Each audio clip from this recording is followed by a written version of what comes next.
سورۃ الجاثیہ کی آیت نمبر 16۔ الحمدللہ وکفی وسلام علی عبادہ الذین اصطفی، خصوصاً علی سید الرسل وخاتم الانبیاء وعلى آلہ واصحابہ الاتقیاء۔ اما بعد فاعوذ باللہ من الشیطان الرجیم، بسم اللہ الرحمن الرحیم۔ وَلَقَدْ آتَيْنَا بَنِي إِسْرَائِيلَ الْكِتَابَ وَالْحُكْمَ وَالنُّبُوَّةَ وَرَزَقْنَاهُم من الطيبات وفضلناهم على العالمين وآتيناهم بينات من الأمر فما اختلفوا إلا من بعد ما جاءهم العلم بغيا بينهم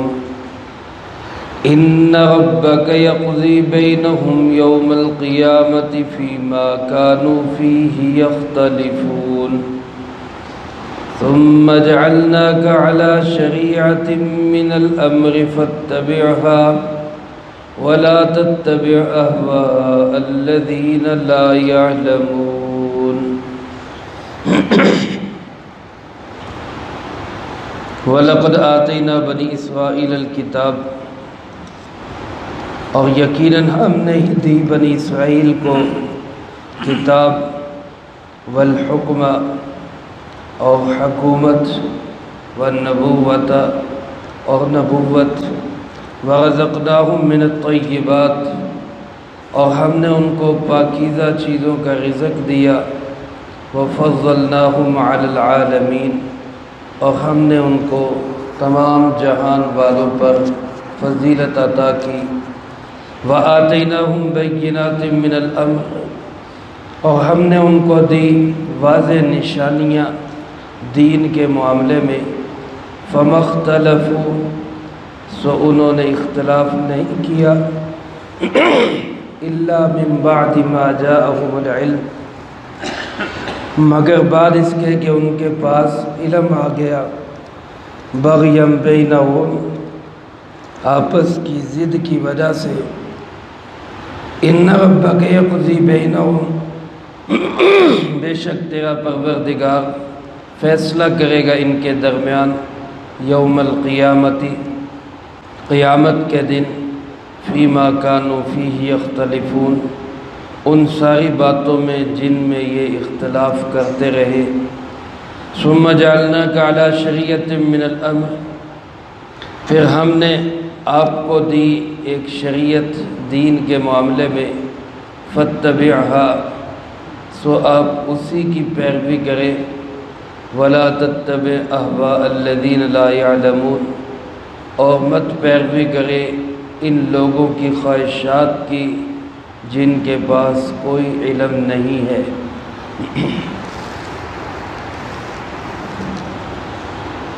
ان آیات مبارکہ میں اللہ پاک نے اس بات کو واضح کیا کہ جو لوگ میرے محبوب جناب محمد کریم صلی اللہ علیہ وسلم کی نبوت اور رسالت کے منکر ہیں اور اختلاف کرتے ہیں، ضد کرتے ہیں، وہ اس بات کو نہیں سوچتے کہ یہ نبوت یہ کوئی نئی چیز نہیں ہے، یہ کوئی انوکھی چیز نہیں ہے۔ جناب محمد کریم صلی اللہ علیہ وسلم تو اللہ کے آخری رسول ہیں،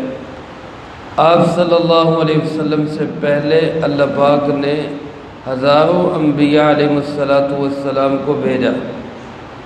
تو کوئی نئی بات لے کر نہیں آئے کہ جس کو آپ کہیں کہ جی ہم نہیں مانتے، کوئی نیا دین لے کے آ گیا۔ اس سے پہلے اللہ پاک فرماتے وَلَقَدْ آتَيْنَا بَنِي إِسْرَائِيلَ الْكِتَابَ ہم نے بنی اسرائیل کو بھی کتاب عطا کی تھی۔ بنی اسرائیل حضرت یعقوب علیہ السلام کی اولاد کو کہا جاتا ہے۔ ان کی اولاد میں حضرت موسیٰ علیہ السلام بھی اللہ کے نبی ہوئے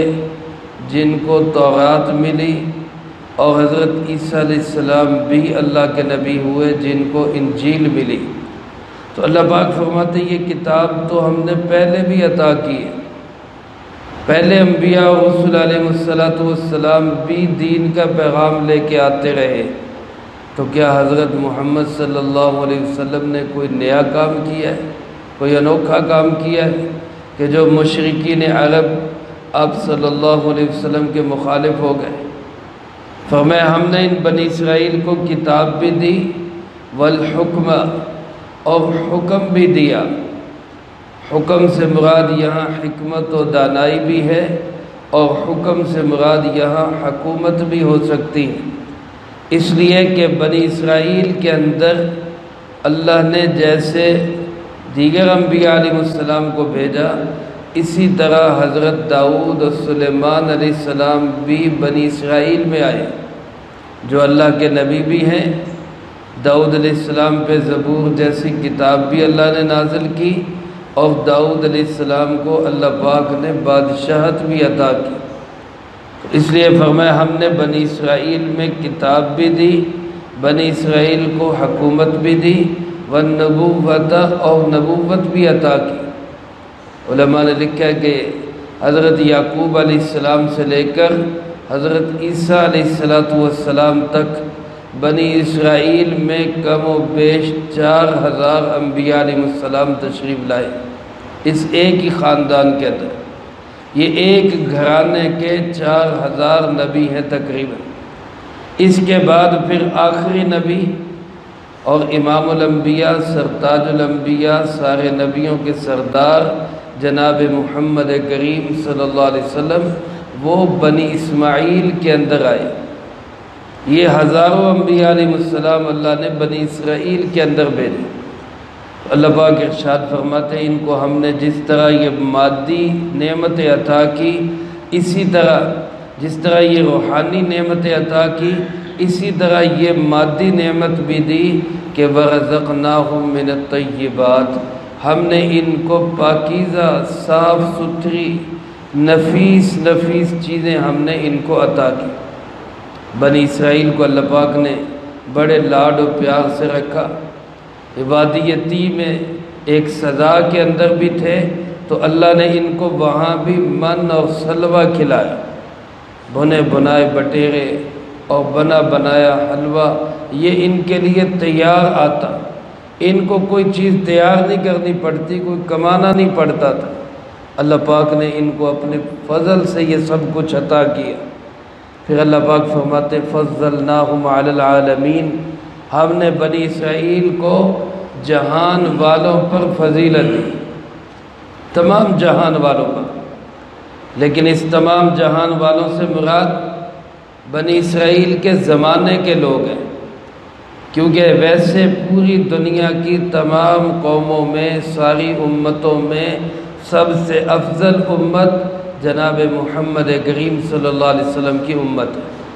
جس کو اللہ پاک نے فرمایا کہ خیر الامہ، تم بہترین امت ہو۔ تو یہ امت میں اور آپ جناب محمد کریم صلی اللہ علیہ وسلم کے امتی ساری امتوں میں سب سے افضل اور اعلیٰ امت ہے۔ لیکن اپنے زمانے کے اندر بنی اسرائیل کے لوگوں کو اللہ پاک نے تمام جہان والوں پہ فضیلت دی۔ پھر اللہ پاک فرماتے آتیناہم بینات من الامر، ہم نے دین کے معاملے میں ان کو واضح دلائل بھی عطا کی، بڑی روشن چیزیں، کھلی ہوئی باتیں تھیں، لیکن اس کے باوجود اللہ پاک فرماتے فَمَا اخْتَلَفُوا إِلَّا مِن بَعْدِ مَا جَاءَهُمُ الْعِلْمُ، علم کے آ جانے کے بعد پھر وہ لوگ آپس میں اختلاف میں پڑ گئے۔ حالانکہ سارا علم تھا، سارے دلائل تھے، ساری باتیں واضح تھی، ہر چیز کا پتہ تھا، لیکن اس کے باوجود اختلاف میں پڑ گئے۔ اور اس اختلاف کی وجہ کیا تھی؟ فرمایا بغیم بینہم، آپس کی ضد، آپس کا عناد، دشمنی، یہ محض انا کا مسئلہ، اور فرقے بازیوں میں اور پارٹی بازیوں میں مبتلا ہو کر وہ بنی اسرائیل کے لوگ سب گروہوں میں تقسیم ہو گئے، لیکن اللہ پاک فرماتے ان ربک یقضی بینہم یوم القیامہ، تیرا پروردگار ان کے درمیان فیصلہ کر دے گا قیامت کے دن، فیما کانوا فیہ یختلفون، جس چیز میں یہ اختلاف کرتے رہے، تو جس چیز میں ان کے اختلاف تھا وہ اللہ قیامت کے دن واضح کرے گا، کیا حق ہے، کیا صحیح، کیا غلط ہے، کیا باطل ہے،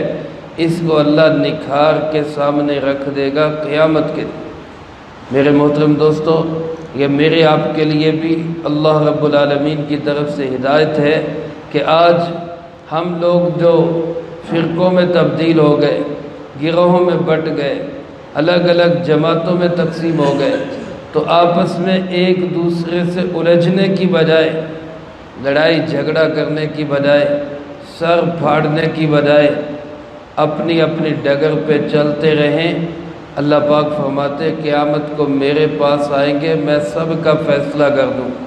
کون صحیح تھا، کون غلط تھا، کون حق پہ ہے، کون باطل پہ ہے، کون سچا ہے، کون جھوٹا ہے، یہ سارے فیصلے ہوں گے اللہ کے پاس۔ اللہ پاک فرماتے بنی اسرائیل کا یہ سلسلہ چلتا رہا یہاں تک کہ ثم جعلناک علی شریعۃ من الامر، پھر ہم نے آپ کو دین کے معاملے میں ایک شریعت پہ کھڑا کیا۔ شریعت لفظی معنی اس کا ہے پانی کا گھاٹ، جہاں سے لوگ پانی پینے کے لیے آتے ہیں، لیکن شریعت اصطلاح کے اندر کہتے ہیں اصول و ضوابط کے ایسے مجموعے کو جس پہ دنیا کے انسان متفق ہو جائے، اس کو شریعت کہا جاتا ہے۔ دیکھو میرے بھائیوں، دنیا کے اندر اللہ پاک نے انسانوں کو اکٹھے رہنے کا طریقہ سکھایا، ہر انسان دوسرے انسان کا محتاج ہے۔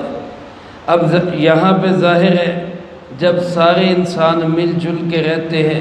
ہر انسان کا مزاج مختلف، ہر انسان کی سوچ مختلف، ہر انسان کی طبیعت مختلف، ہر انسان کے اندر علم کی صلاحیت مختلف،